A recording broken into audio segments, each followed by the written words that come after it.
thinking with the programming I'm chasing. Along with me, it's Bill Grun. Wolverine. Sorry, Stefan's comment was so funny. And the internet crashes. This isn't the game site from 2011, guys. I'm sorry. Right. Yeah, at least 2013. If you guys 2013. Bill's in the chat. Bill's gonna be you guys we're testing stuff out. Hopefully I don't fuck myself up on this one. We're going from screen to screen. We'll see. Yeah, if this thing totally crashes mid podcast, it's gonna be Bill's fault. I'll take it. I'll take it. It's fine. Oh, good. Yes. What's up, everyone? Bruce, Stefan, how's everybody doing? Good morning, good afternoon if you're in any other time zone other than Bill's. I guess Mountain Time is still AM. What's up, Ray? What's up, girl? 1 p.m. here. Good afternoon. Good afternoon. We are going to recap week 2 of the semifinals, and it did not disappoint. I thought we were in for a letdown after all the action we had in week 1. However, apparently sneaking by 1 point in all these semifinals is the new thing.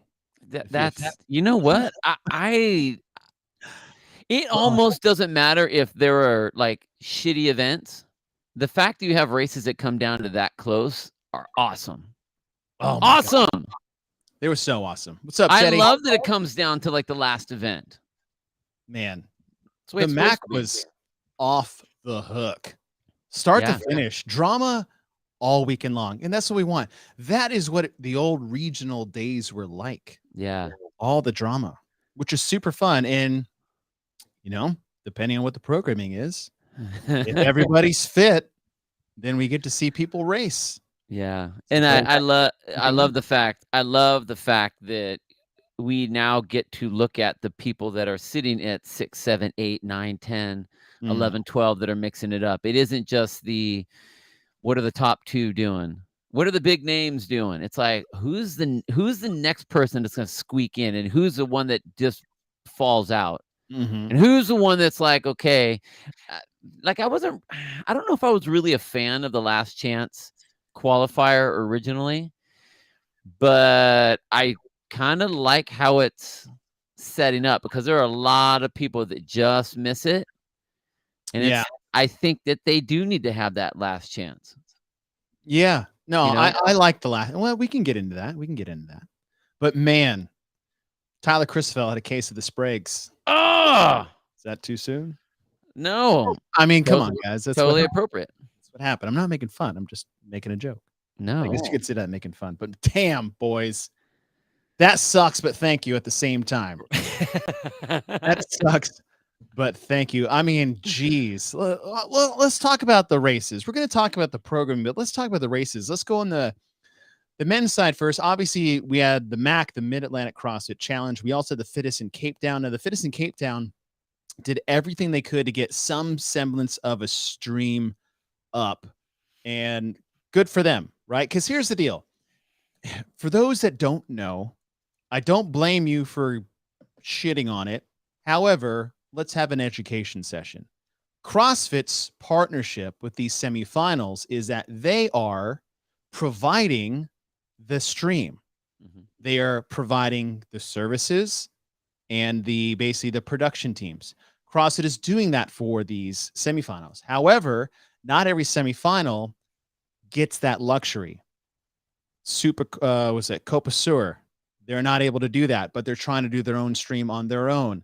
Fittest in Cape Town, they weren't able to do that. I don't think the Far East Throwdown, which is coming up this next weekend, right? There's just some logistical issues to get these things in place for these semifinals. Now, 7 of them still have the opportunity to do this, and CrossFit is a big part of that, which I think is great. And I think if you're going to pony up to be a semifinal, the least CrossFit could do is send you the media team to cover your live stream. So that is the part of the partnership. So those that aren't getting that, like Copa Sur, Fittest in Cape Town, and Far East, is not because that they're not doing it. They're not getting the luxury of having it. Fittest in Cape Town don't even have the luxury of getting Rogue as a sponsor because they just can't get there.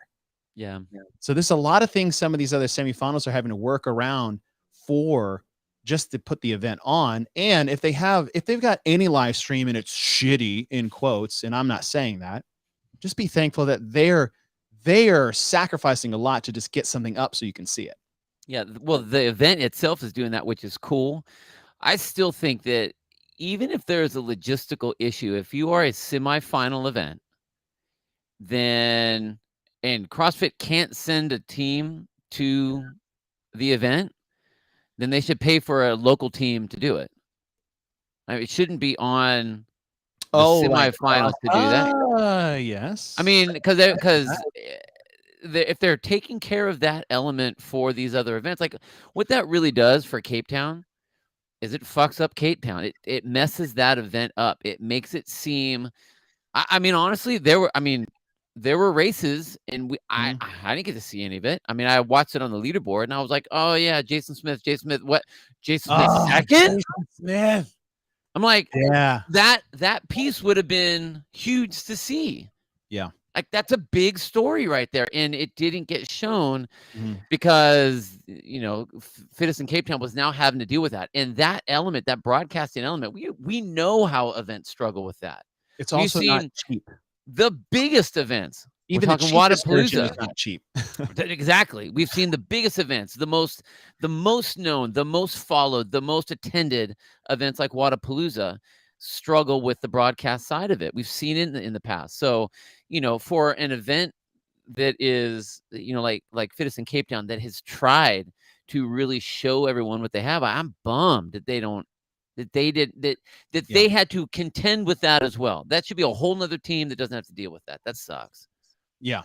And hopefully as this grows, because listen, it's year 2 of this semifinal, no media department thing. It's still way better than 2019. It is better. It's all getting better. We just got to get there. And I do believe that CrossFit is committed to making things better, committed to making things fair across the board as far as how their support grows.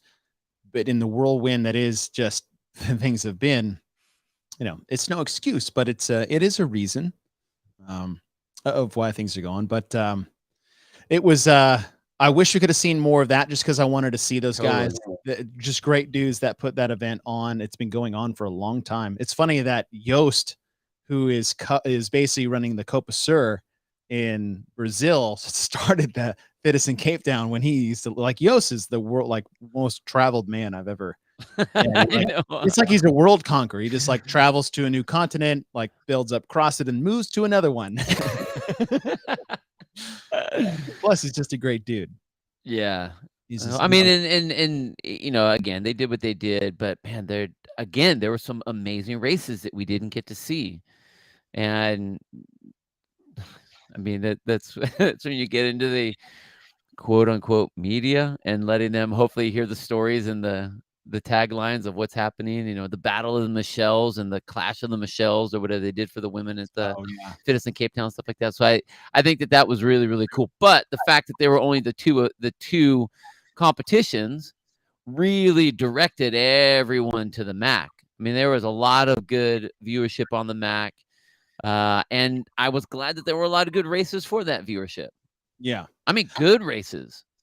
While we are on Fittest in Cape Town, let's go through. Now, they only had one qualifying spot, which is just nuts. It's nuts. You talk about stress. God, look at all those South African flags. I mean, I get it. Well, I mean, it's kind of like the MAC. Everyone's a bunch of American flags. Keelan Henry, he takes it by just 12 points over Jason Smith, which is wild because like Keelan Henry's 29, Jason Smith is like 38. Good Lord, Jason. Beast. How are you still so good? Beast. But look at this race between 3rd and 2nd, 6th and 3rd, 1st and 3rd, 10th and 10th, 4th and 8th, 3rd and 4th. And that 4th, 8th was really the big difference there. Yep. If Smith was 4th and 5th, I mean, they've been separated by 1 or 2 this entire time, then that's 12 points right there. But even Keelan would have taken the tiebreaker because he won event 3. But just so tight and close. And Darren Zernemer was not much further behind, another 12 points from Jason Smith. So Kalen will get the bid to the game. So congratulations to him. And then we have Jason Smith getting the last chance qualifier. I don't know if they take down to 2. Yeah, I was gonna say, how many spots do they have for I don't that? know. They do such a good job of explaining it. I'm surprised. Sorry. On the women's side, Michelle Moran, she basically walks away with it. 40-point win, 5th, 1st, 3rd, 6th, 1st, 2nd. Worst place is 6th place. And that was on the lift. So I don't even count that. Yeah. Let's see. Christina Levaticus gets 2nd. Where are you from? You know what this flag is? Zimbabwe. Cool. Zimbabwe. That's rad. Dang, dude, is she qualified? That'd have been sweet. I guess she probably would have made it through the 2019 version. Zimbabwe. Yeah, she would have. And then on the team side, this one was 10 points. That's 2 spots. That's the 1st and 3rd, because all the placing on the leaderboard are 5 points for the teams. So that's not much, which is nice because it's even across the board. You don't get like more points for finishing first. It's just performance based. You know that I like that kind. I know you love that. CrossFit commit Okanvango 580, 1st, 3rd, 2nd, 1st, 1st, 2nd. Nothing outside the top 3, but freaking Val Unit 4th, 1st, 1st, 2nd, 3rd, 1st. So they got 3 first place finishes. And then Okavango got the other 3. So they split the wins. That's how good these 2 teams are relative to each other here in Cape Town. So those are the things we missed out leaderboard wise for the fittest in Cape Town, which again, it would have been really cool to see, especially the team side when there's only one. Been wild. But what I really am sad that I missed is how cool the venue was there.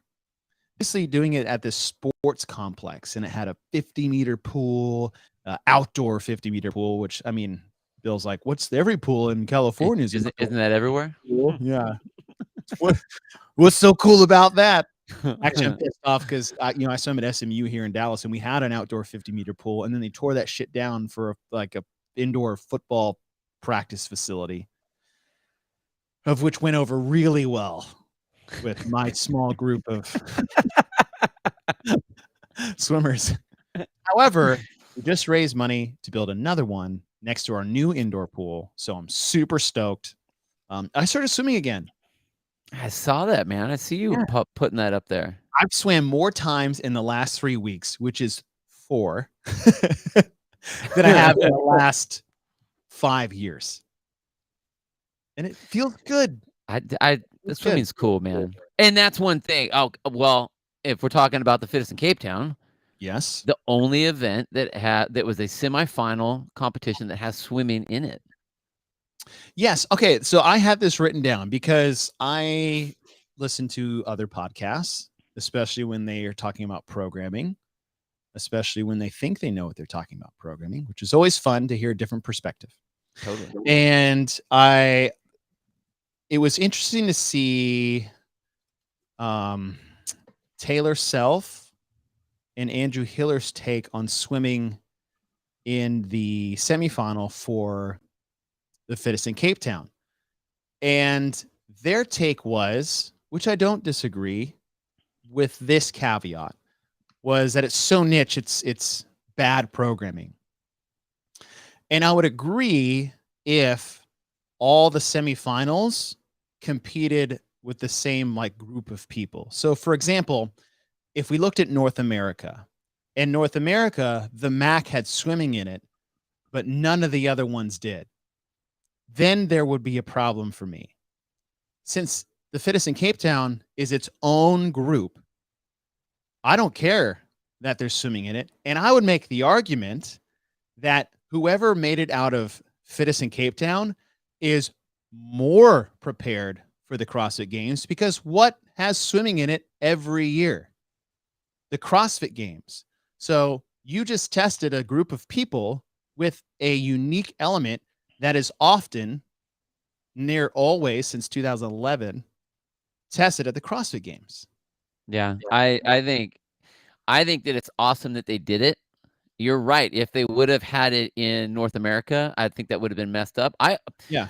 Part of me almost feels that that would have been the element that CrossFit could have made the event for. But then you have to look at the logistics of how you're gonna run that. I mean, I think like they could have done the swim bar muscle up one, like something like that would have been cool. But Oh yeah. not every single pool is gonna have bar muscle ups, or if they have access to be able to put a rig by a pool. I mean, that would be something they would have to talk to all the semifinals to say, do you have this? Because that way, that element is being tested by everybody. And I'm sorry, I still believe that the swimming capacity for our CrossFit athletes is just not where it needs to be. They're getting better, totally. Dude, they're getting so much better. Come on. They're getting so much better. Dude, it's been 10 years. Yeah. I mean, it's a low bar, but like right there, it's a low bar. I can't. Well, it's especially a low bar for me, right? Look at totally, but look at where we are with everything else. Yeah. Look at where we are with lifting. Look at where we are with running. Look at where we are with our gymnastic abilities now. I just feel like swimming, which is an element that I'm glad we tested at the games. I don't think that it should be. I don't think that not having it.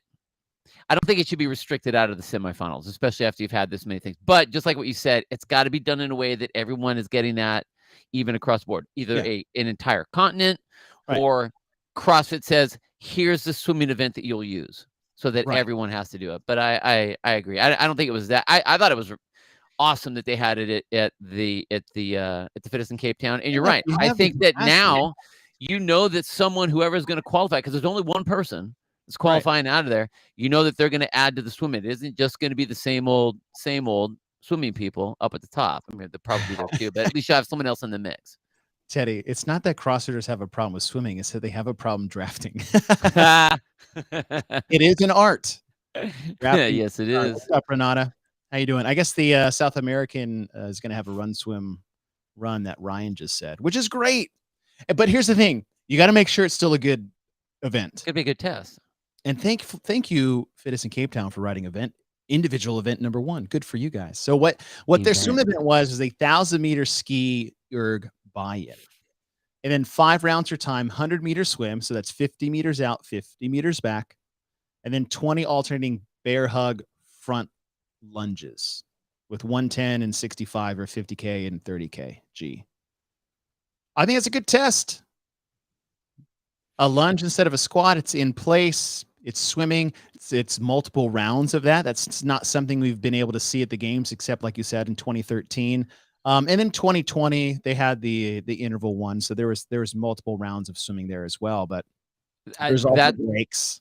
The going back and forth, that right there is actually starting to test people's swimming abilities. Not just can you swim at the beginning, but can you go back and forth when you're tired? Can you get back in the water and have to breathe hard on that?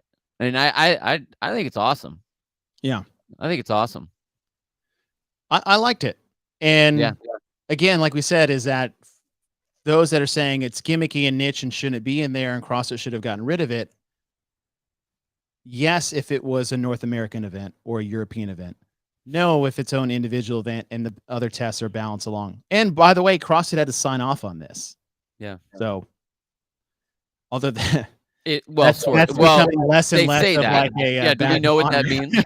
Do we even know what that means? They got to sign off on it. That used to be a thing, but let's go through the other events. So that was actually individual event number 1. The second event for them was the legless rope climb run.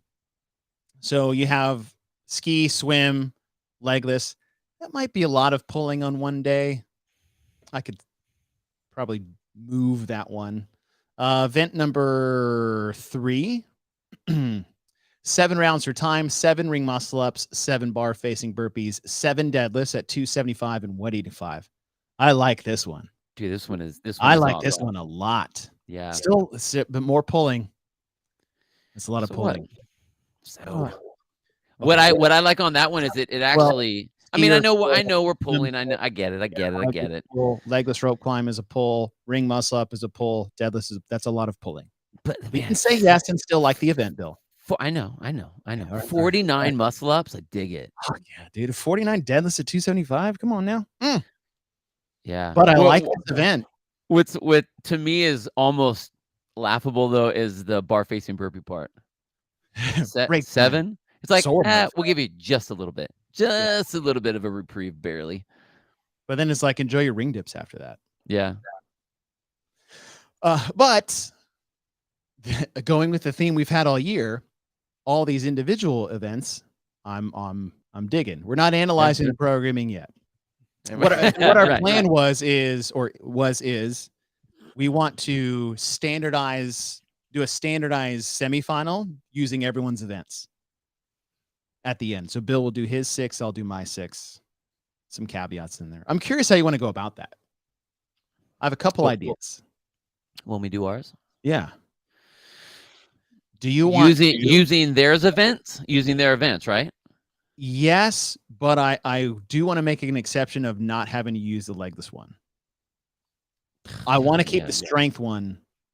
That's fine. Well, nobody else has a strength one because there's already one in there. So right, that's totally fine. So I say we use a strength one and then pick 5 others. Now, here's my question, and we would love your input too here, gang.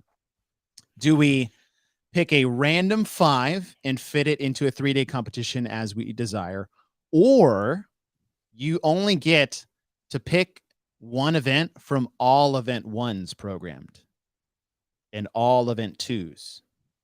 Do you know what I'm saying? So like your event 1 has to be one of the 10 event 1s from all the semifinals. Or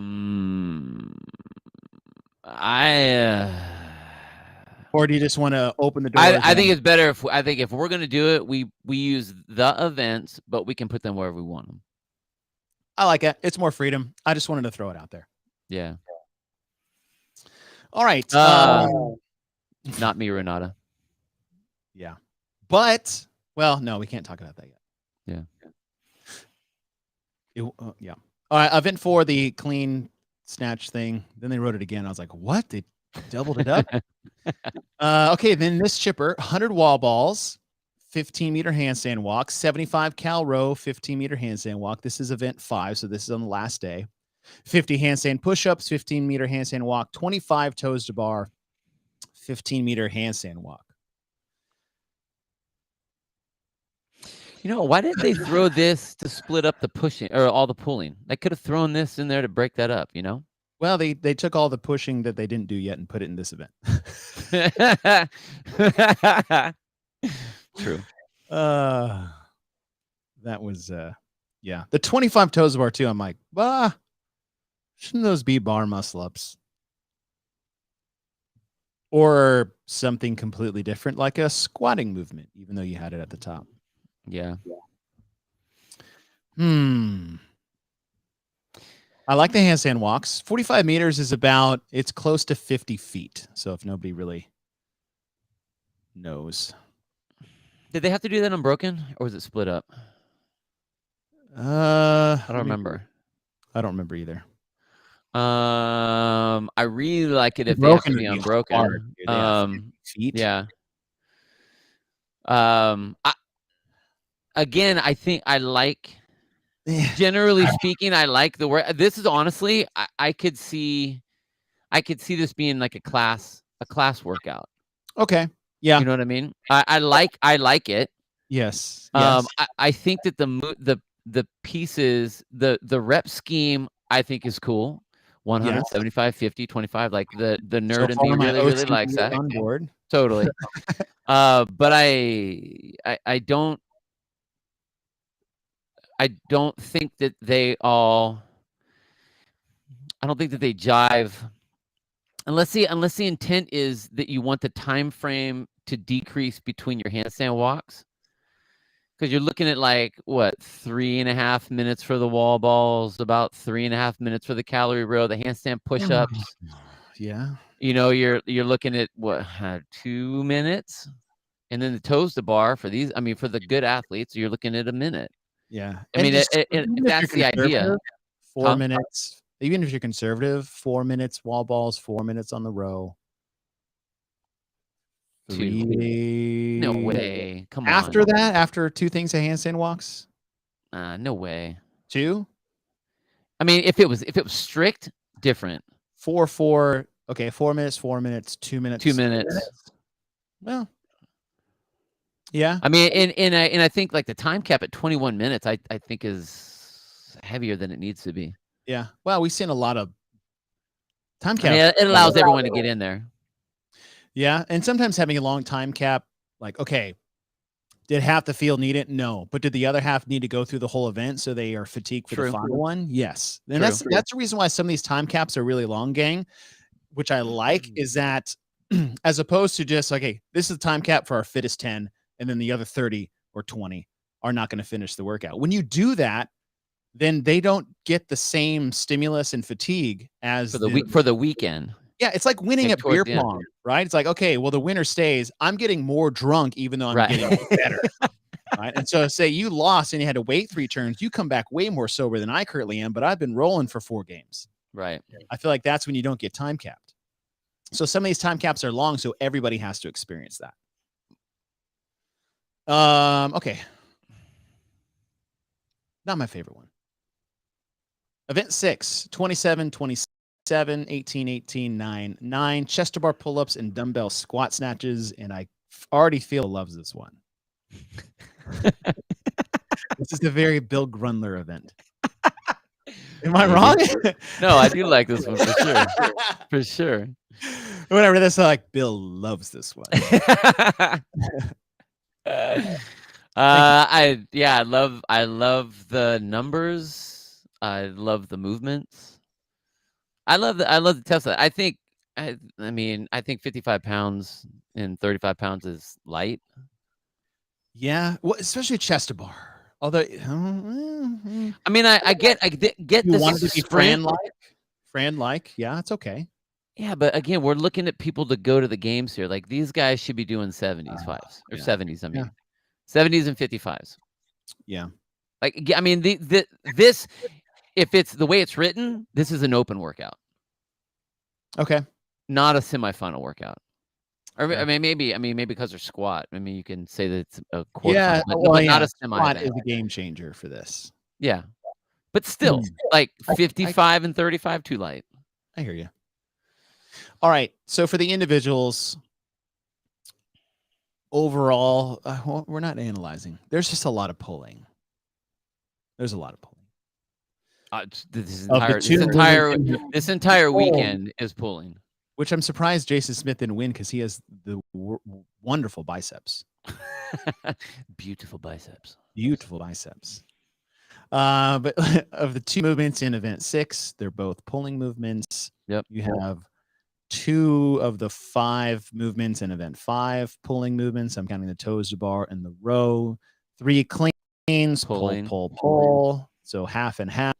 Event 3, 2/3 of the movements are pulling, which is 49, 80, 98 total reps are pulling. Legless rope climb event, everything is pulling. And this event number 1, everything is pulling. Yep. Like it is a lot of pulling. But if I want to go event by event 1, I want to do this one. Clearly. I mean, yeah. Shocker. The ex-swimmer wants to do the swim event. Like the stroke climb, I like doing that event. We've already voiced our opinions on whether it should be in this or not. Event 3, I definitely want to do this. Shocker to everyone because there's deadlifts in there. I like how it's set up. I really do. This is for sure my favorite one of the weekend. Yeah.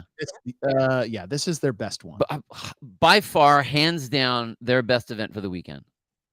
And like this would be a great programmed wise, volume wise, difficulty wise, like weight wise, like they check the boxes on every single piece on this event, and it's appropriate for the athletes that are going to be going to the games. It's appropriate. For sure.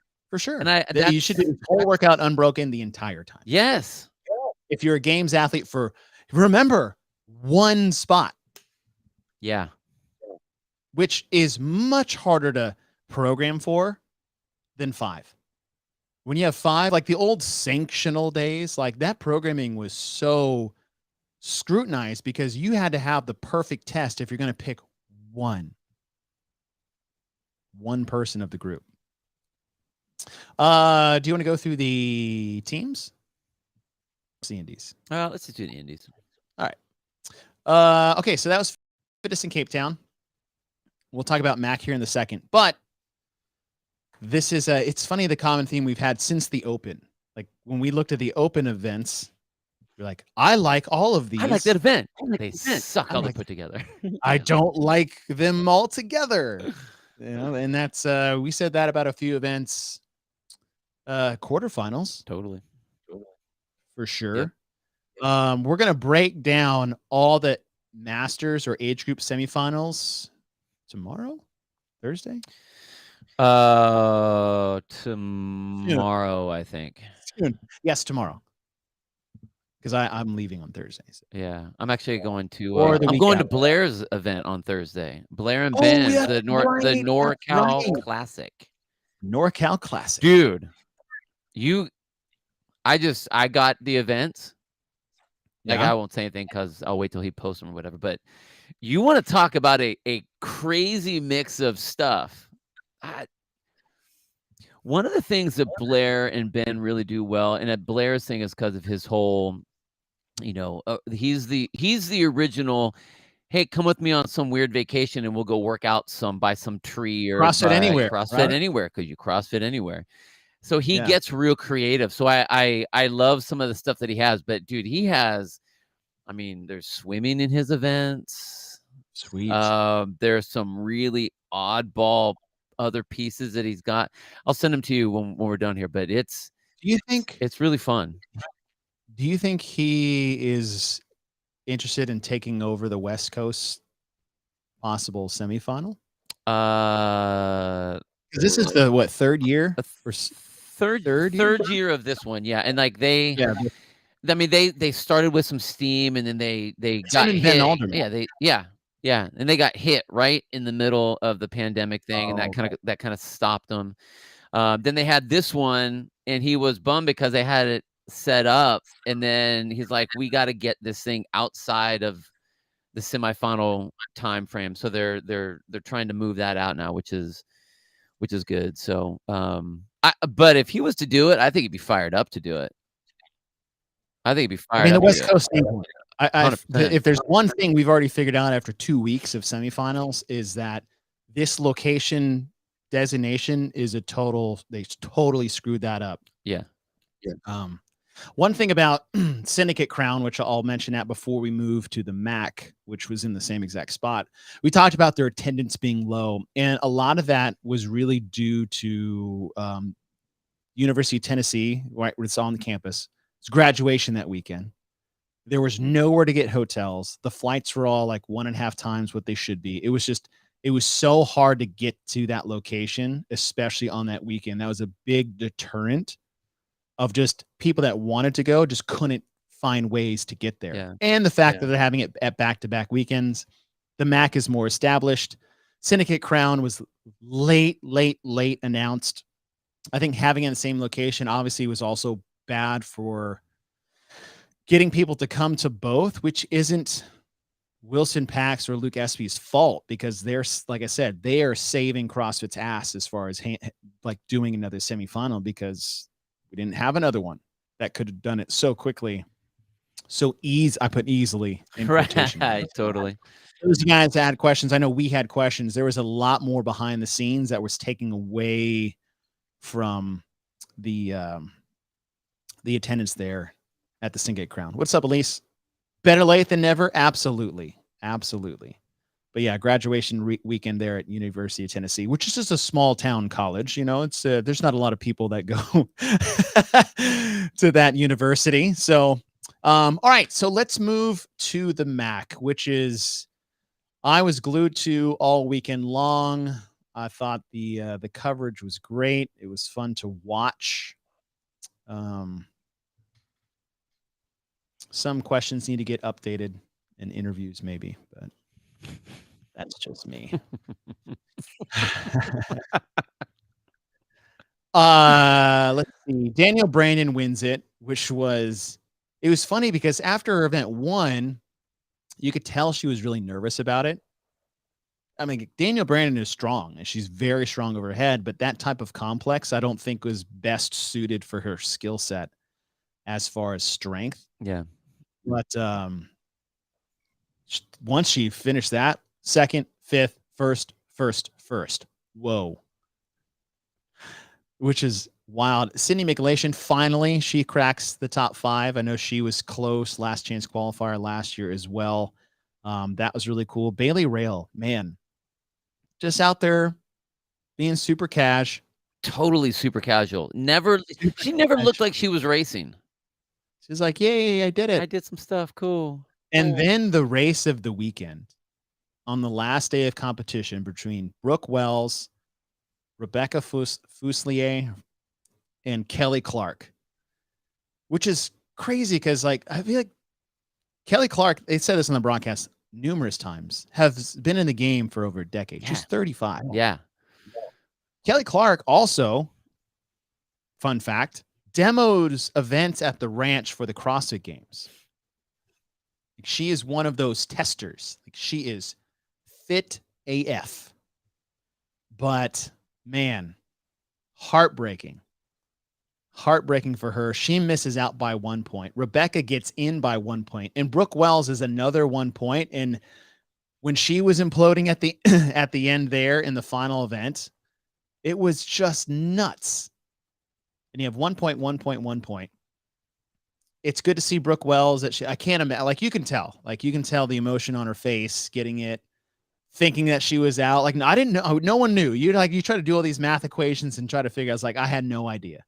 Because all these times in the previous events were tallying in, and I was just watching the final one. So I don't know what was what. But man. Well, when you what a like she had finish. No, like, her cushion of protection was like sheet thin. Yes. You know, and it was like, there's someone else, and there's someone else, and there's someone else, and there's someone else. And it's like, oh my gosh, here it goes. And how many, you have to say that the lunge event has got to be the most dramatic finish for any race ever. And when you are lunging, and I mean, how many people failed on the overhead, that last step? I mean, how many people? 6, 8? Well, Rebecca nearly gave it away too. She was so far ahead. She failed like 3 times. 3 times in the last 5 feet. Like that, and almost gave it away. That to me, it was interesting, and I was really kind of surprised that that Tanya and Sean didn't say anything about it. But if you watch the way Kelly Clark stepped, they were intentional long steps. Like, she was trying to make. You can only go so fast on a lunge, but when you watch her, she was intentionally trying to get as much distance as she could on every single step, trying to eat up, that space on Rebecca. But wow, just all the way to the end like that, and then dropping, and you can see, like, I mean, Rebecca held on, but her arms just buckled. I didn't think she was gonna. I thought she was done. Yeah, the fact that she got that, because she failed the jerk overhead on her second attempt. Yeah. She like panicked, stepped back, tried to clean and jerk, missed the jerk. I was like, oh, you're done. Yep. It's over. And she got it overhead and finished the last 5 feet, which was insane. And Brooke nearly did the same thing. But man, it was absolutely insane of a finish. Yeah, it was an awesome race. Awesome race. But I'm bummed for Kelly Clark.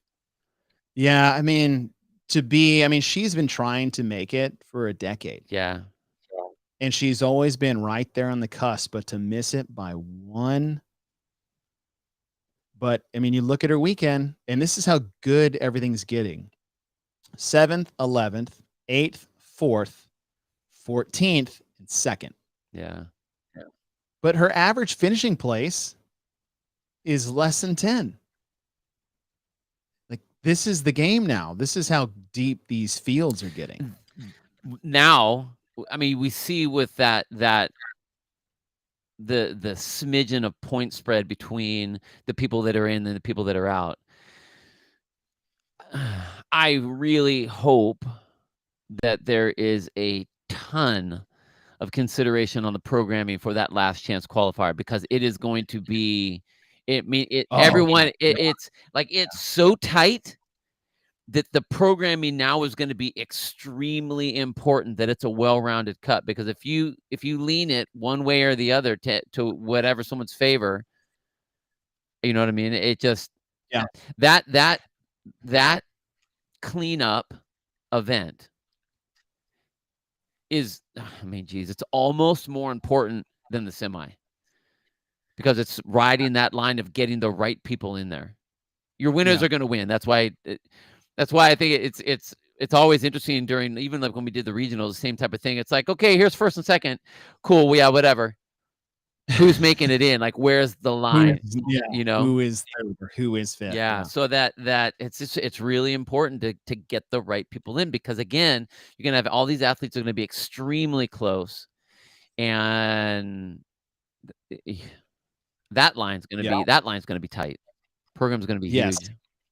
Alyssa said, I noticed this too, Alyssa. She's like, can we talk about the unbroken, quote, lunge walk and why they said it needed to be unbroken, but nobody did? I think that was probably, I read that, I was like, ooh, unbroken. And then everyone started breaking. And I was like, oh, so not unbroken. I think they just left that up there on the workout description, and I guess they decided to get rid of that. The thing is like, if it was supposed to be unbroken, everybody broke anyway, and the judges all let it go. So it didn't really matter. Right. But yeah, I thought that was weird and also annoying. I was like, am I the only one reading this? Maybe the unbroken means like those unbroken segments. Yeah. Because you had to come back. You had to come back 5. Like 40 feet unbroken. Like it said that on the, well, I'll pull up the events here in a second and we'll see. We'll see, Mac. We'll see. Let's see. MJ deadlift is such much of a push as it is a pull. No, MJ. Deadlift is a push? You are incorrect. There is no part of a deadlift that is a push. If you would have said maybe a squat, yeah, I would have given it to you, but that is incorrect. There's no. But thank you for joining into the conversation. Where would the push? You are entitled to your opinion. There is no part of a deadlift that is a push, except for the feet against the floor. But that is more squattish, not totally upper body pushing. Let's see. Some of the coverage, the interviews people have issues with. Yes, they paid a lot of attention to Brooke being her comeback year, but they have a tendency to do that. I mean, it's a story. Like, I get it. It is a story. But when she's in and she's doing what she needs to do, like, get over the elbow thing. She's not doing good because of the elbow. She's good because she's Brooke. You know? And we've seen Brooke perform the way that Brooke performs. And so she did what she needed to do. I mean, the elbow is the elbow. In reality, all the athletes that are competing anyway, they're dealing with something. They're dealing with an injury. They're dealing with some sickness. They're dealing with whatever. Yeah. So, I mean, like, she made it back. Okay, cool. She qualified in, and, you know, like maybe the strength stuff or the overhead squat. I mean, I would say I thought her elbow looked a little not loose, but it's like, well, that has a really weird bend to it. Yeah. But other than that, I mean, lock it out and get after it. Cool. Here's someone. Patrick, you are right. That was bothering me a ton of how much they put Tia on the screen during the event. I'm like, please chill the F out of Tia's reaction to what's going on. Like, she's not even competing, nor is she even coaching these people. She's just a friend. Right. So that was really annoying. I'm with you. That annoyed the shit out of me. I love Tia, but that camera stuff, they must have just been bored. Rate Danielle Brandon's hair from 1 to 10 from Wad Zombie. Well, based off the other color she's had, it's basically in blonde, blue, or this. It's been pink too. Yeah. But not like this. I say a strong 8. Strong 8. Purple would have pushed it to 10. I'm a big fan of purple. But how about you, Bill? I don't know if any of the colors would increase or decrease the number per se. I think that if you're gonna, But you won't get in as much trouble if you rate the hair as opposed to rate the individual. So. Well, no, I dig Danielle Brandon as an athlete. I mean, I love everything about her and her battles and her fights and her struggles and her successes and all. I love all that stuff. Like, she's rad. As an athlete, like, I remember when I was wrestling, like, if you came out with some crazy hair or crazy shoes or crazy something, you better be able to back it up, because then if you don't, you just look like the wacko with the funny hair or the funny shoes or the whatever. So I was really glad for her that, okay, she's making a statement. Event one comes up and goes by, and it's like, uh-oh, is that going to mess with her head? And it really didn't appear to do so. So I was happy that she came out and just smashed stuff. Because, I mean, again, if you're gonna go that route and have that look, you got to back it up. And you can't be silent and gentle and sweet. Well, she is not. And nice. If you're going to have blazing hair like that that's whipping around, it's like you got to be loud and brash and cocky and just smash things. And she had a great weekend. It was awesome. She did. Stefan. She is the Dennis Rodman of CrossFit. Kind of a compliment. Kind of not a compliment. Right. But no, she had a great weekend. But I definitely feel for Kelly. Yeah. That sucks. Yeah, me too. Get in the last chance. Yeah, last chance. Get it. Man, you're not done yet. Let's touch on that before we after we do the programming here. But let's look at the men. Saxon, Panchak, stud. Man. Dallin Pepper, bro. Finally. Look at these finishing places. Saxon, 5th first, 2nd first, 11th first. Dallin had nothing outside the top 5. Yeah. Nothing. 5th, 2nd, 3rd, 4th, 5th, 7th. Sorry, the last one outside the top 5. So it's finally, it's good to see Dallin, because Dallin, obviously, he made his name during the teen division. And we've been wondering if any of these teenagers are going to finally like break up into the individual competition. Guy Majeros being the most popular one on the men's side. We see a lot on the women's side, obviously. Right. So it's good to see Dallin. Plus, he's a big boy. Dude, 6 foot, 15. It's crazy that. Oh, bro. Okay, so the guy, he's been in the game a while. He knows how to do this stuff. And you can, it's almost like even though he's so big, there is so much improvement on the movement that you can squeeze out of that kid that he is going. I mean, he's good. Like, he's not even remotely close to his ceiling. Like, I'm watching him on the overhead squats, and I'm thinking, dude, your knees, your shoulders, like, I'm watching you squat. I like, as a coach, I just start geeking out on him, because there is a lot left on the table for that dude. A lot. And for him to be that strong, for him to be that good, man, right now, it's crazy. Yeah. And yeah, some of the young teen men are making a charge. Tudor being one of those. Is James Sprague one of those guys too? I believe so. Yeah. Freaking Luis Oscar. Dude, yeah. He was there. I was like, bro, you have changed. Guys built for rugby, not CrossFit. Totally. Man. Trap game on point. Wild Zombie, a Dallin Pepper card would be cool. Oh, yes, it would. Yeah, it would. Saying. Cole Sager, dude. Awesome. Yeah. Awesome. I love that dude's still in there. Yeah. And Noah had an interesting weekend. Actually, you know what? Other than the freaking event 1, he killed it. Totally. He just here's Noah's problem, is that he looked bad for most of the events because he came out way too damn fast every time. Yeah. Right. But he would still hang on. Like, look at his finishing places. third, 10th, fourth, second. Half of those, he just came out like a bat out of hell and couldn't hang on. But he was still so far ahead, like you thought he did worse than he actually did. Does that make sense? Yeah. So it wasn't the prettiest way to do it, but I mean, 4 top 4 finishes, 3 top 3 finishes. Like, it's a pretty damn good weekend for Noah Ohlsen. Totally. As well. And the fact that he missed the lifts.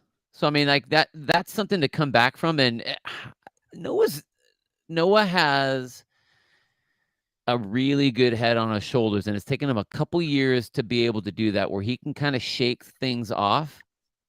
And it really doesn't. I mean, he was smiling the whole time. Yeah. I mean, I didn't see him pissed off. He's like, all right. I mean, you'd see him, but right before they started, he'd be bobbing his head like, yep, here we go, man. Let's do this. And That's what I do. That's what I totally, you know what I mean? And it was, I mean, he did it. He did what he needed to do. I mean, that's a rough spot to come out of. 19th. That's a rough spot to come out of, especially when you got these guys that are in there. Totally. And she had to have all top 3 finishes after that. Yes. You know, so. And I will admit that I should have used her as an example of an amazing comeback in week 1. I can't remember who brought that to my attention, but you were correct. That 23rd place finish, and then, like you said, everything in the top 3. Yeah. Now, I will say the programming also helped her 100%. tremendously. 100%. Tremendously. 3 events having machine work all long. Like, that's wheelhouse. Thank you. Wheelhouse. Yeah, Wheelhouse. Thank you, Syndicate, for that. Let's see. Yeah, if he had just hit his jerk, he missed what, 2 of his 3 complexes? Yeah. Noah. Yeah. So I think, like I said, the way his performance looked wasn't great.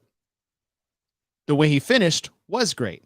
And so if he can clean that up for the games, dude, it's going to be dangerous. Well, okay, what if he would have hit those other 2 lifts?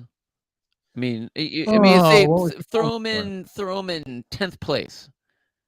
Okay. Okay, it can split the difference a little bit. So add 40 more points to his total. Yeah. I mean, he'd be right behind Dallin. I mean, right behind Dallin. 5-10, sitting in a solid 3rd place, right behind Dallin. Solid. And I mean, and who knows, maybe that would have even changed how he attacked the other events because of, you know, a feeling of confidence kind of going into it. You know what I mean? Like, there's that piece plays a lot to how you play the rest of your event, the rest of your competition. Yeah. So I don't, I mean, Noah's going to do what Noah needs to do. I also don't think that Noah was like, I must win the semifinal. He's like, I just need to get to the games. Yeah. And last but not least, speaking of getting to the games, congratulations, Spencer Panchak. Yeah. That is a long time coming right there. Imagine. It's hard enough. I'm not a twin, but all my friends who are twins, that shit, it just looks exhausting. I know they got a special relationship, and if you're a twin, you probably love your twin. But I have 2 younger brothers, and they had enough of getting compared to older brother or each other. You come from a family of brothers as well. Yeah. Same number, right? But to have an identical twin, I still can't tell those fuckers apart. I know. And to be compared against each other, it's like, it's different if it's like looks and whatever, and in school or in sports. Like, it just, I cannot imagine the pressure that comes with it. It's like, okay, well, your older brother, Scott Panchak, that's enough pressure. That's enough pressure for the rest of your life. Now I'm a twin, and my twin brother has been multiple times, is considered one of the top 5 up-and-comers in the sport, and I've still never made it. And that he finally did. I know it came at a cost of, forgot Tyler Christoffel. Yeah. But I was very, very happy for Spencer Panchak. I mean, how could you not be? Totally. Yes, it's at the expense of someone else that, you know, we'd like to see make the games, but damn, finally. Well, and I wouldn't say it's at the expense of. I mean, sports is sports, no matter where you drop that line, someone's going to be happy and someone's going to be pissed. I mean, yeah, you're bummed for Tyler Christoffel, but the world is happy for Spencer. Like, thank goodness, man. Sure. Yeah. Thank goodness you're in there. Jules made this point, and I feel the same way. Once Spencer made it, I was elated, and at the same time, a bout of depression. Totally. Because now the Scott Panchak injury looks even worse for what it could have been for that family. Just because Scott was making the CrossFit Games for sure. He looked so good, and he was already in a qualifying position. Like, Scott was going to make the games, and that meant all three would have been at the games together. So crazy. There's a trivia question for you.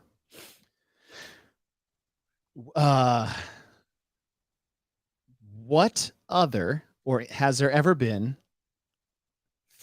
multiple siblings that have qualified for the CrossFit Games? Not necessarily at the same time, but I'll say this. It would not have been the first trio of brothers to qualify for the CrossFit Games. Do you know? Oh, yep. Do you know Dude, what that it was is? fast right there. Boom. Dang, Jonathan. Yep. All right. I thought I had a good trivia question there. Apparently you guys were freaking all over it. One more, Patrick. You're close. Come on now. Name. Okay. If you guys, okay. So the Anderson brothers, what are their names? Smith. No, not all three. Only Alec and Ben have qualified. Yep. Dane has never qualified.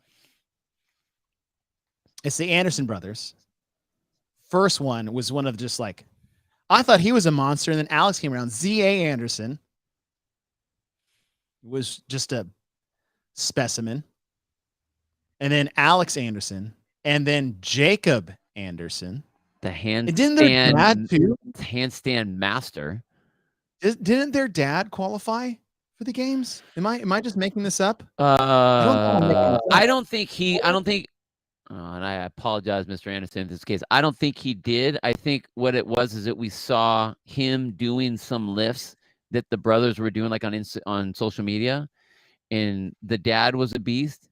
Just like we've seen Ben Smith, like Ben Smith's dad, I think deadlifted like 500 or 550 or something like that. I think it was closer to 6. And I was like, okay, sir, put those weights down right now. There's no reason you should be lifting those weights. They're so damn strong. Like, I get it, though. So strong. Yes. Mr. Anderson. I saw that movie, the new Matrix movie. Mm-hmm. It's not good. Damn it. Yeah. I'm bummed. Don't let me influence you guys seeing it. Well, I'm still going to see it. Yeah. Just crazy. Yes, Jacob Anderson going full berserker. Or Jacob Anderson going full berserker in the 2016 regionals. That was a Jeff Evans moment. Oh, yeah. Wow. And how about heartbreaking? Although you pinched your legs. Although if you went to the semifinals, you could have done that shit and got away with it. Apparently, you could have done it. Jesus.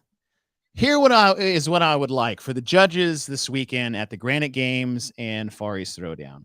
Watch the females' thighs when they're climbing the GD rope. They all squeeze them together and pinch the rope. I'm sick of it. Sick of it. Sorry. It's just annoying. No? All right. Not the only one? No, I hear you. There was a bunch of discussion about chest to bar pull-ups and synchronized chest to bar pull-ups and stuff like that was happening. Oh, man. And I understand about standards and when things don't go and the judging being bad. Like, I get it. I 100% get it. However, when you're in any in-person competition, and I'm talking little 5-year-old AYSO soccer or swimming or baseball or football, like, you have a judge that is going to make a call and you have to play to that judge. I agree. So and we've had this conversation many times, wait until the head judge walks away and then you do whatever it is that you need to do, or you take the first couple reps and then you see what they call. Like, I was amazed that Brooke got called on every single first rep of her overhead squat. No rep. Oh, yeah. I mean, it was a good call, but it was like, oh, wow. Yeah, okay. it's like, was that not a good call? No, I think it was a good call, because normally, and I would always take, as an athlete, you take the first rep or two to see, all right, where is my judge going to be? Like, what's their go, no go line? You know what I mean? To push that. Because in person, you can do that. Now, when it's outside, like the online qualifiers and stuff like that, that's where it gets bad, because then it's like, if you push the line when it's for real, and in person, I mean, you can only imagine what it's going to look like outside of that. Just nuts. Yeah. Well, I get playing to your judge. I don't want people to purposely see what they can get away with. Like, if I'm going as fast as I can and you're telling me I'm good, then I'm going to keep doing that. Totally. But I'm not going to see, well, what can I get away with? Because if you're doing that, then I think you're being a shitty competitor. I wouldn't say you're being a shitty competitor. I think if you're doing that, then you're not racing anymore. Like, the idea is to race. It's not like, well, all right, this judge sucks, so let me see what I can get away with. That's what I'm saying. That's being a shitty competitor. Then you're gonna lose anyway, so who cares? No, not if you're some people that I watched on Instagram this weekend training for certain things. But just like get it together. It's not that hard. It's not that hard. Squeeze. No rep. Stop doing that. Right. Here's the other thing. They need to change this standard for the legless rope climbs at the top of the touch anyways. It's so fucking dumb. The fact that you have to touch with one hand and then bring that hand back to the rope before you squeeze your legs. If you touch, it's over. You made it. Totally. You climbed legless. Who cares? In fact, if you cared anything about the safety of the athletes, which, as per evidence of the last 2 weeks, you don't, you would let them wrap their feet as soon as they touch the top. It's not legless rope climbs down, too. Who cares? They're making it way too hard. The event shouldn't be there. Okay, well, if we want to come down to the end problem, come down to the problem that we have, should the event in there? No. Let's get to the programming of the event already. Jeez, oh man. All right. But no, I hear what you're saying. But yes, all that stuff. Why make it that hard? Yeah. Maybe emphasize the safety of the movement. This will be my last thing, but like, you literally tell people that they can drop from the top if they want to. Like, what the fuck? What the fuck? If you want to, you can drop from the top. But athlete safety is our number one priority. Like, if they touch the top, the rep's over. It's over. I got to zoom in for this. That's not working. You can't click on them, huh? No. Oh, yes, I can. So it has these. Okay. MAC programming. Individual event number 2, since event 1 was the clean. 50 GHD sit-ups, 30-foot handstand walk, 30 overhead squats at 145 and 95, 30-foot handstand walk back. And then it goes 40, 60, 20 overhead squats at 165, handstand walk back 60 feet, 30 GHD sit-ups, 90-foot handstand walk, 10 overhead squats at 185 and 35. So the GHDs are going 50, 40, 30. The handstand walk distances are increasing as they move down the competition floor. The reps decrease on the overhead squats, but the weight increases on the overhead squats. I love this event. When I saw it on paper, I'm like, what the fuck is this? What a bunch of jumbled crap. And then I watched it and I'm like, this event's fucking rad.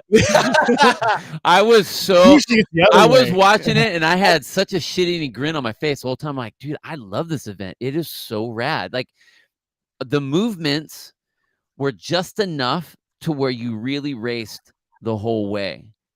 I mean, nothing was overly. It wasn't over-programmed, but it wasn't under-programmed at the same time. Like, the amount of GHCs that they were racing. Did you see Brooke Wells, flipping herself backwards? Dude, Trying to get I was like, "Holy shit, she's moving fast." I would have gotten vertigo instantly. But it was awesome. I mean, the handstand walks, I love the distance that they had. I liked the weights that they had. I think they were just enough on the weights for the overhead squats. The rep scheme and for what it was. I mean, I like overhead squats. I would have bumped it up a touch, but I think that it was good because it forced the intensity. It forced them to have to do them unbroken hold on, which I thought was cool. I really like the event a lot.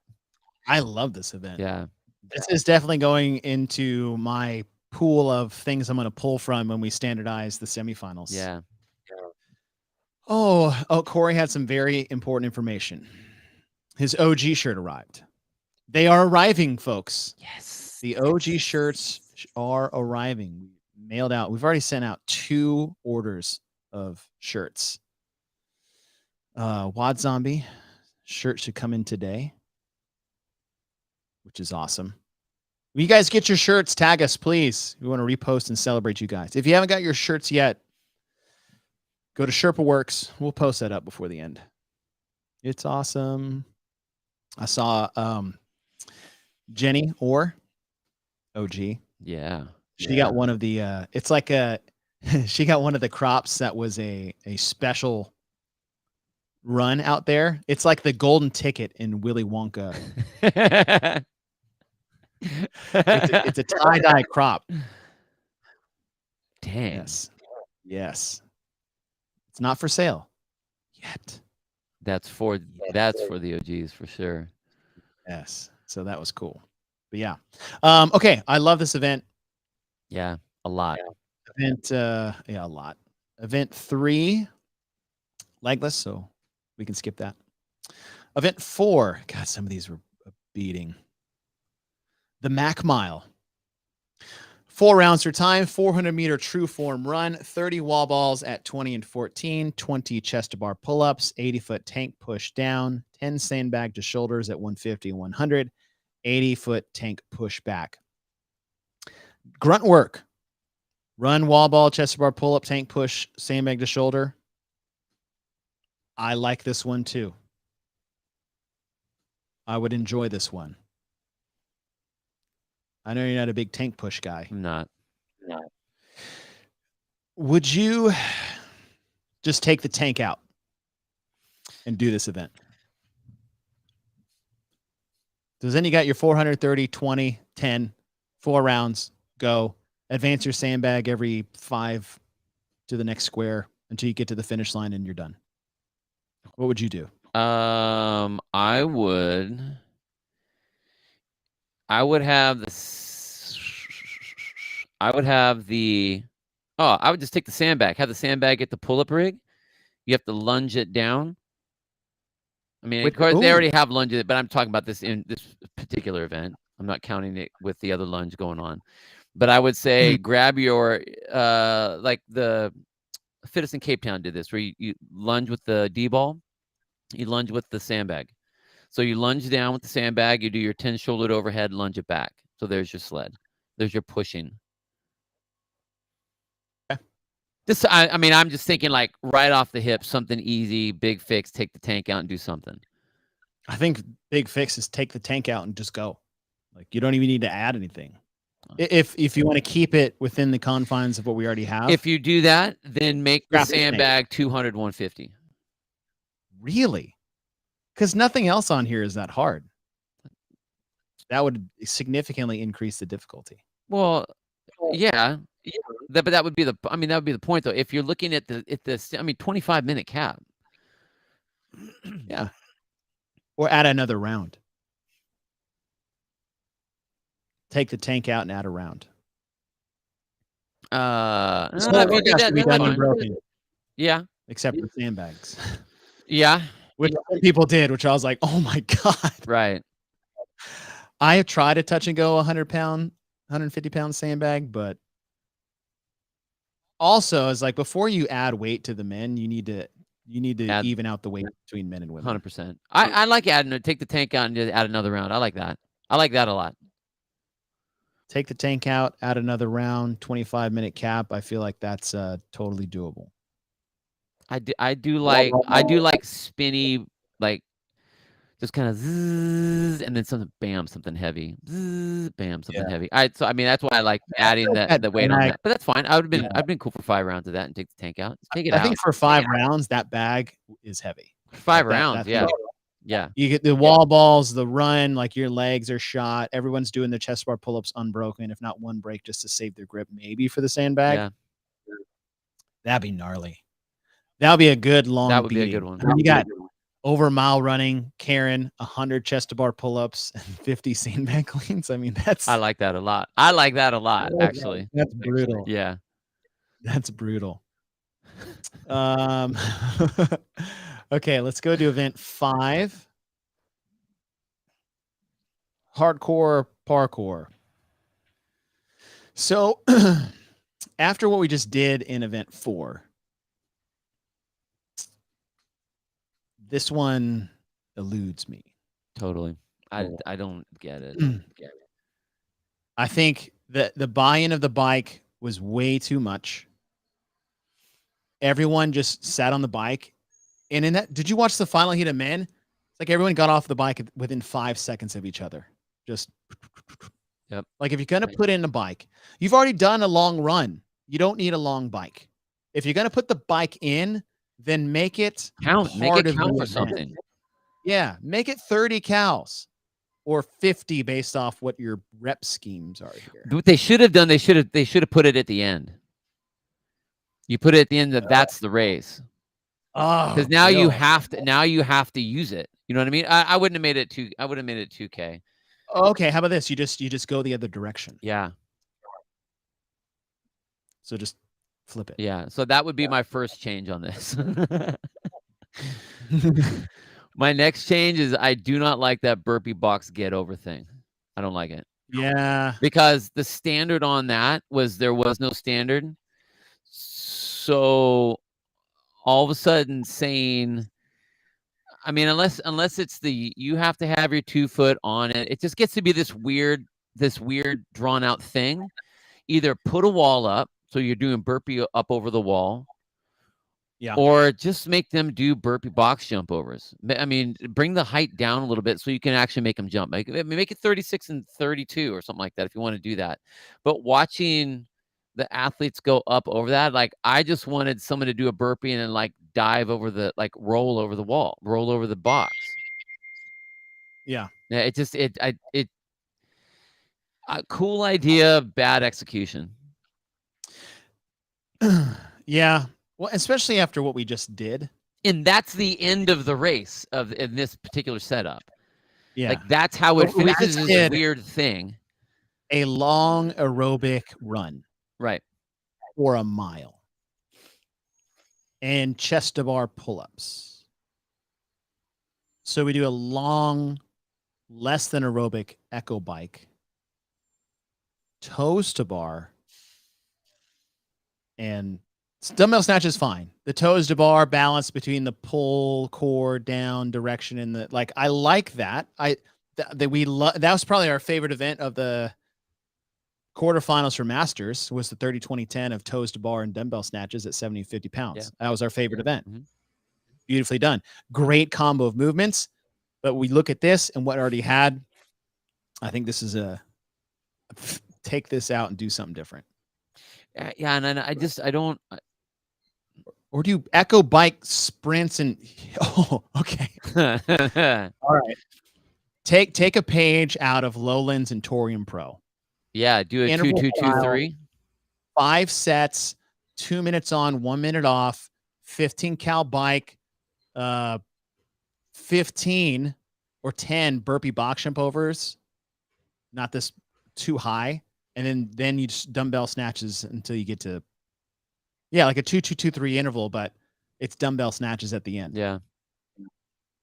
Just boom. You don't need a toes to bar there. You just did 80 chest to bar pull-ups and 10 analogous rope climbs. You know what? I would say flip that and make it so it's not a dumbbell snatch, but you have to do calories on the bike. Fuck yes. Okay. So you have so that's your total is the calories on the bike. 5 sets, 2-minute running clock, 10 burpee box jump overs, or make it 9 so they land on the other side. Yeah. 9 burpee box jump overs, 12 alternating dumbbell snatches, and then max cals on the echo bike and the time remaining. Yep. 1 minute break, 5 sets. Yep. Yeah. That last dude. And have a flip card at each lane, right? Because the bikes can't move, but have a flip card like they did with the weights. And you just flip it over, and this is where they're at. So at least you know. That would be sick. That'd be sick. Oh man, that'd be so fun. That's such a better workout than this. No, we don't know what we're talking about. Well, yeah, the Lowlands interval workout, that was pretty cool. Yeah. Oh, Bill, you're a dick. Yes. But a genius. Evil.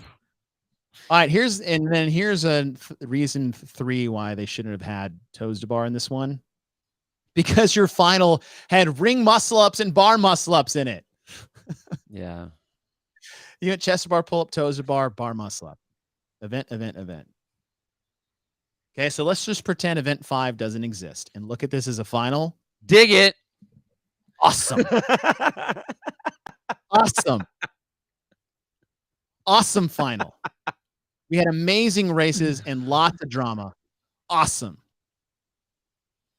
I love this one. 18 ring muscle ups, 15 front squats at 205 and 145. Thank you for having appropriate weights in there, Mac. God bless you. Yep. 45-foot front rack lunge. Had to be in broken? Maybe not. Who knows? In the 12 bar muscle ups, 9 shouldered overhead at 165 and 115. Why? I don't know. To make your overhead position even more fatigued, and then that 45-foot overhead lunge to the end. Wonderful. Yeah, it's a great final event. Wonderful. Great race, appropriately set. Weights are good. The distances are good. Oh, yeah. I love the overhead into that overhead lunge. Shouldered overhead to that overhead lunge. Oh, my gosh. That was so good. It was so good. It's a great final. And it, as Corey is saying, it was so well planned out on the competition floor. Yeah. Like to watch that just unfold from end to end was so cool. It was so cool. This is a great final. This and the Lowlands are right now is my top 2 finales. Like Torian Pro was awesome as well. 1,000 meter row, 100 double unders, and Ted deadlifts at what, like 400 pounds? Kill me. That one is still good. It made the row matter, but as far as like just a brutal, all-encompassing test there at the end, so good. Yeah, I love this event. Made for great races. Yes. Oh, when do we actually analyze the programming on this stuff? For semifinals? Yeah. I don't know. Because I feel like we're doing this as kind of like a little bit of an analyzing without. I mean, we're not getting deep into it. I what's hysterical to me is the theme from the open on. I can only imagine what the game's going to look like. Jeez, oh man. Oh, but the theme is what you're saying. Every single event. There are a lot of really cool events, and I still don't see how they all fit together. Yes, they don't. If we are trying to figure out if the purpose of each one of these qualifying events is to get to the right place, then you get the right people there. I just don't know if the puzzle pieces are being put together correctly. No, I know that. I just don't know. I know that they aren't being put together correctly. They are not. They're not doing it. Yeah.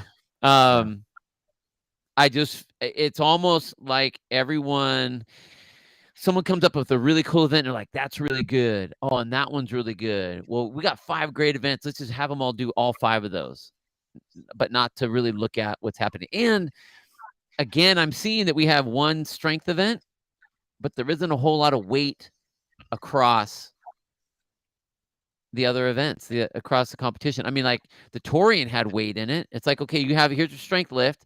Now we're going to put some weight on you. You know, I mean, like 185 on the overhead squat, 135. Okay, the two. What was the weight on this one? What was that 205? 205 for 15 front squats. Wait, okay, decent. Into a lunge. I mean, that event had decent weight. The weight at Lowland's Throwdown at the end, that had decent weight. Like overhead squats at 220 and 140, whatever, 154. I mean, thank God, finally. But I just felt like a lot of the weight, weight was on the low end of a lot of the events that we're seeing. Yeah. I don't see it on we're not qualifying real strong individuals through. I mean, you look at the people that have won on the top side, they're not winning. I mean, Daniel Brandon gets what, 19th? Or no, that was Noah got 19th. Daniel Brandon was 13th on the lift. Yeah. You know, so like we're not getting our big strong people, which is fine because I don't want that lift to be the moniker of what's going to come in. What game do you want to? Yeah. But what I want is I want to see heavyweight during on the more Metcon segments to where they're having to move that weight around. They're having to do that more. I mean, we shouldn't be playing with open weights anymore. You know what I mean? Like we should be up there. So I think it could have gone a little bit more on the weight side, but whatever. I like a lot of the individual events. Jonathan had a question.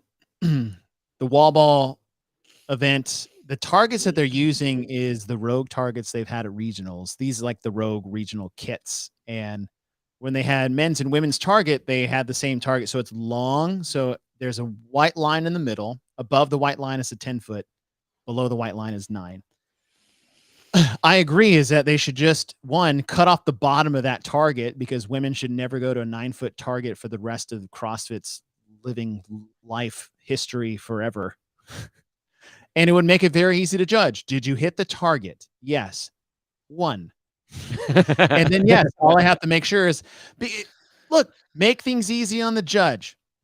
Put a target. If you hit the front of that target, and you know if you don't, because that ball will shoot straight down if you hit the bottom of it. Like if it hits the athlete in the face, you're like, no rep, you didn't. Then I just have to look for depth. So these judges are like, what? Squat. Oh shit, I missed it. Like if you focus so much on one, you're going to miss the next one. Yeah. Just make a target. Did you hit the front of the target? Yes. Okay, moving on. It's like was it 2011? Were those actually, it's funny is that they have 11-foot wall ball targets in the Masters, but they had 11-foot wall ball targets in the finale of the 2011 CrossFit Games because they just went to like the metal placard that said Rogue. That's right. Is that it? Yeah. The first time. Giving away all my fun trivia questions. Damn it.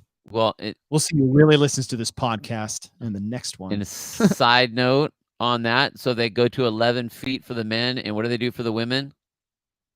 10. Okay. Teaser. I know why they did that. I spoke to Adrian Bosman because he asked me my opinion, and I was foolish enough to tell him the truth. To be fair, he said, shoot me straight. And I did. I shot him straight down the middle of my thoughts on that. And so I have an answer for that when we analyze our programming for the Masters. But yes, just make things easier for your judges and your athletes. Hit the target. Done. Did they break parallel? Because that's really all we need to worry about. On the legless rope climbs, tap. You've completed the rep. It's safer. Athlete safety. There you go. I'm just saying. I feel like it's not that hard. What do I know? Stuff. For 14 years. Stuff. Oh, any other questions? Anything else? J Hook's still in. That's true. You're doing wall ball shots. Take your damn J Hooks off. Rip my ball in half. Let's see. What is Corey? Eric. I'm not sure they can in semifinal logistics, but it would be cool to see a sprint style event into a max lift. Of course they can do that. Yep. I don't know if they can do a max lift thing, but you could easily say, I don't know, 6-minute running clock, 1,000-meter row into max squat cleans at 225 and 155. Or snatches. You mean two different events? No. Oh, you could if you wanted to. 2 different scores. Sprint style. Well, they can't do that because they have to separate the events. Like, there's a lot of. It's funny as they're like, we're unaware of this, yet we have all these rules that we are paying attention to until something bad happens.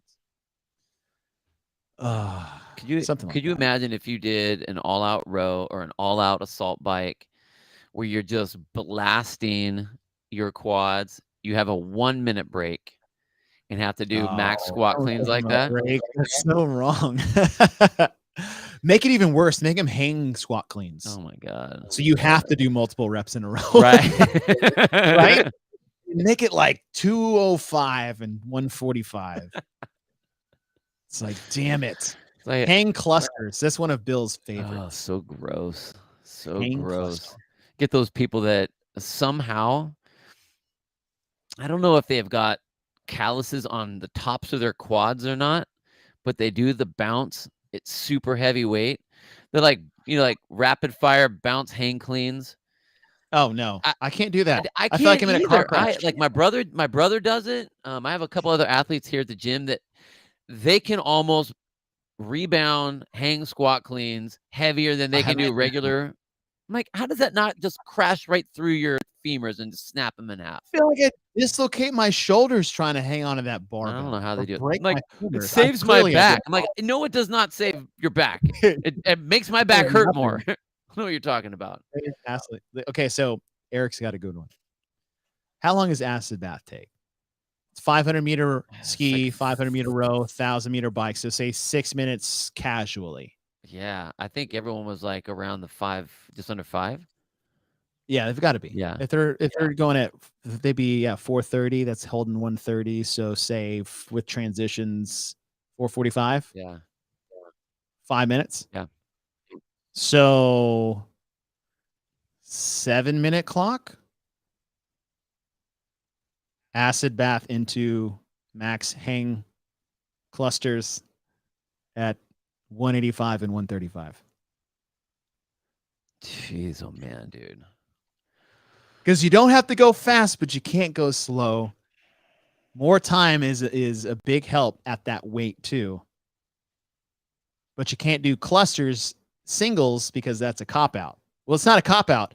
You can do singles, but you're not affording yourselves. Well, at that weight, they're going to be able to do multiple. Like that weight makes it bad. If you did 225, then it'd be like, worth dropping. Well, you're going to drop. Yeah. 100%. And you can only go so fast with that. With this one, with these athletes, dude. Yeah. That's like, that's not acid bath. That's acid cauldron. it's like 9th layer of hell.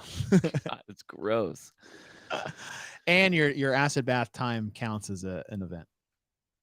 Oh my gosh, just dude, kick them in the dick one more time. See, this is what we call organic programming, people. We play the what about this game, which is my favorite game, usually with a beer in my hand. Yep. Because then I get more creative. I get more creative and then I get more crass. So we got to get the events done by beer 3 or else it's going to be bad. Yeah. 7-minute clock, 8 8-minute clock. 8-minute clock. Acid bath into max hang clusters at 185 and 135. Score 1 is your time for acid bath. Score 2 is max reps completed in the time remaining. Do you remember how funny people were walking in Dubai? Well, you're not going to send it. I mean, even still, I mean, you just said that's an event. So yes, only 3 beers, Stefan. So you can't go slow. Yeah, I know.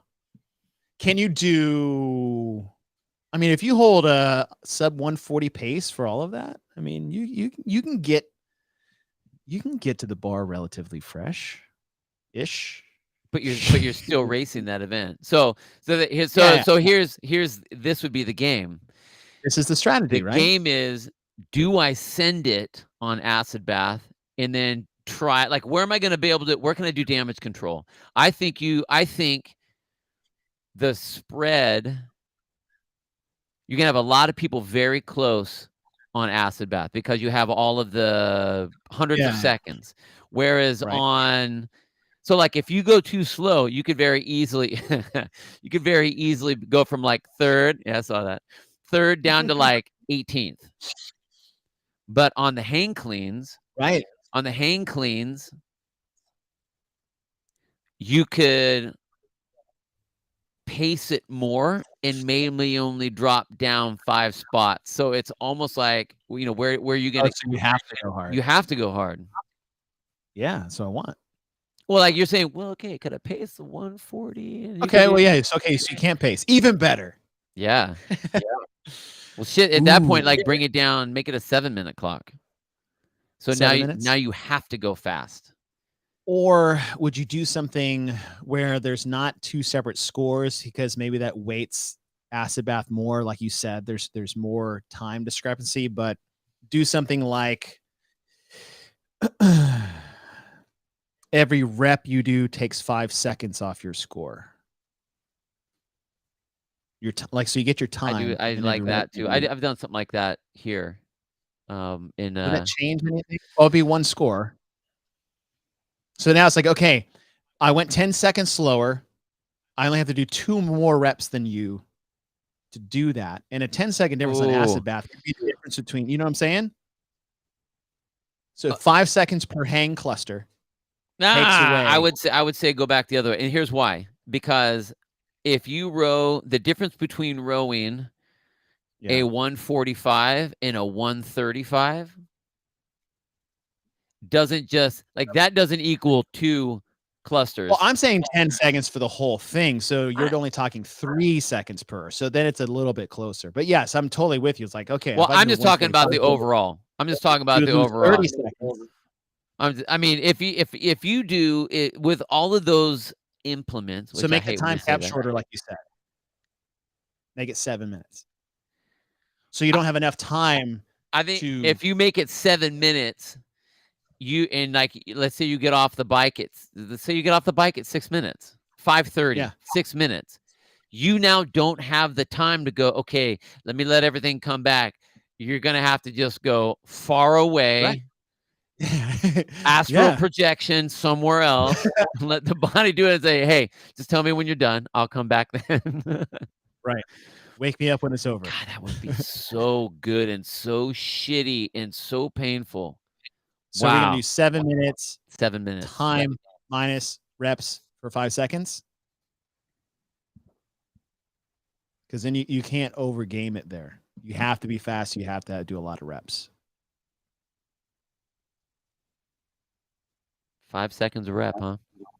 5 seconds. That's worth it. It takes 5 seconds to do the damn rep. True. Right? I mean, like, that one actually kind of works. You know, like when you try to figure out what's the penalty for missing a muscle up or an air squat. Like a hang cluster, that's a 5-second rep. Yeah. Yeah. Yeah. Ooh. I like it. I like it more actually thinking about it now, because that way you aren't gaming to try to get points out of one event or the other event of it. It's all the event. So it all matters. I like it. Oh. What if the gaming is you fully send acid bath and you get no clean and jerks done?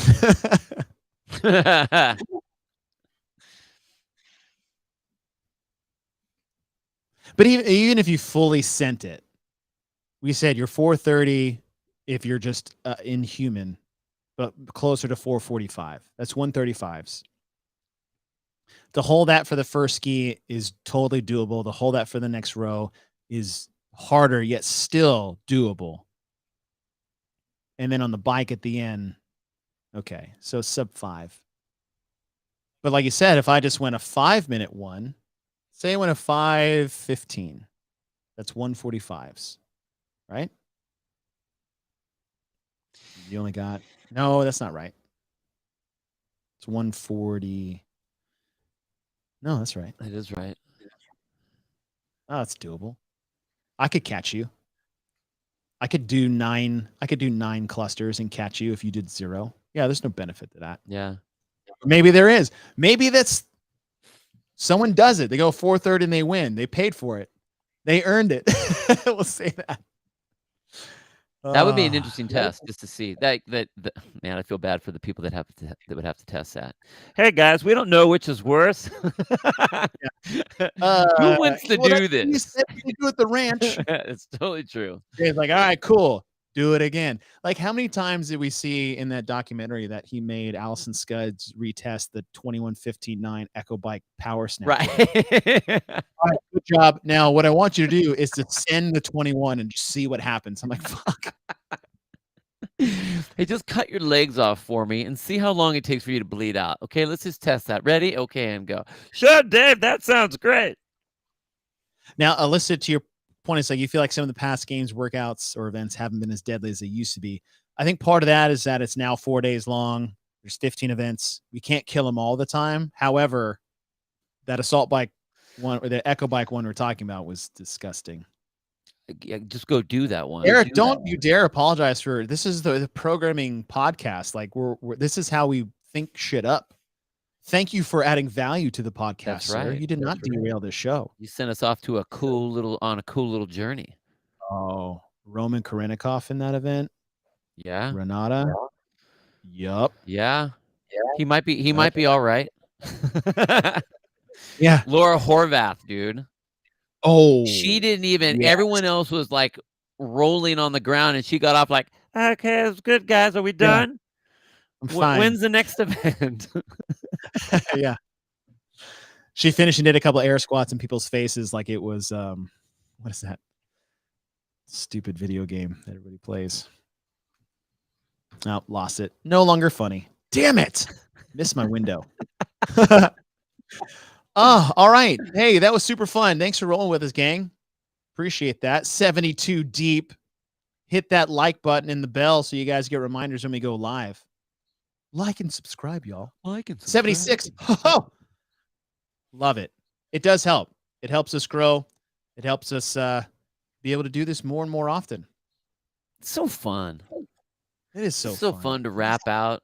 Talk about we this just stuff. talked about making up an event for 30 straight minutes that had nothing to do with what we signed on to talk about. Oh, that was great. That was fun. All right.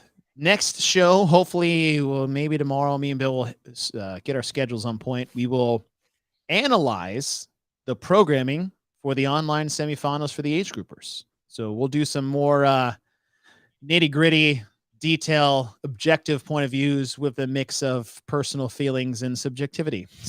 I already have my opinions. I'm curious to see what yours are. Yeah. Mine is a moving target at the moment of feels and expectations and what it was. So these are fun. I love just shooting the shit with you guys. You guys are super fun. Thanks for joining the show. We'll hit you guys up when we will go live. Dude, the age groups events are actually good. They are. I do like most of them. There's actually one in there that I love. I love. Good. And one in there I'm like, can't wait to talk about it. What were we thinking? We will talk about it next time on the show. For now, guys, thanks for joining us. Happy day after Murph, you guys. That's right. Happy day after Murph. And Lebonsky, you did it, brother!